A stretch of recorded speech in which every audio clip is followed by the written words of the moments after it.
গ্রামের নাম ছিল শীতলপুর। সবুজে ঘেরা, নদীর কুল ঘেঁষা এই ছোট্ট গ্রামে জন্ম নেয় দুজন, রানা আর মিম।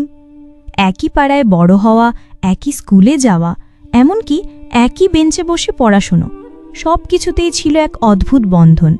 শৈশবের সেই বন্ধুত্ব অজান্তেই গভীর হয়ে উঠছিল।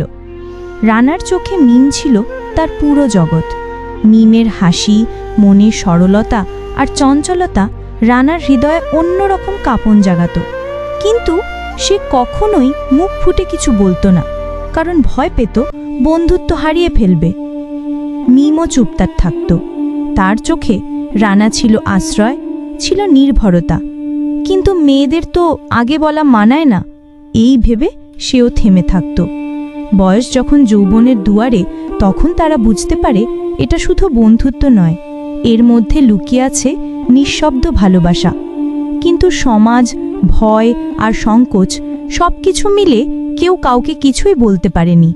একদিন হঠাৎ খবর এলো মিমের বিয়ে ঠিক হয়েছে। রানা কিছু বলল না, শুধু মুচকি হেসে বলল, ভালো থাকিস। ভিতরে ভিতরে তার বুক ভেঙে চুরমার হয়ে যাচ্ছিল। বিয়ের কয়েক মাস পর শোনা গেল মিম সুখী না।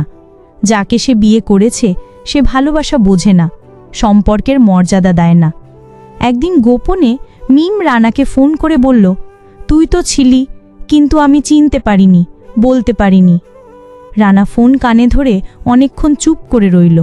শেষে শুধু বলল, আমরা দুজনেই হেরে গেছি, ভালোবাসি বলতেও না পারা সেই অনুভবের কাছে।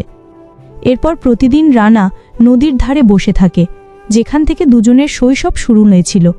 তার চোখে জল না থাকলেও হৃদয়ের প্রতিটি কোণে একটাই কথা, অব্যক্ত ভালোবাসার যন্ত্রণা কোনোদিন ফুরোয় না।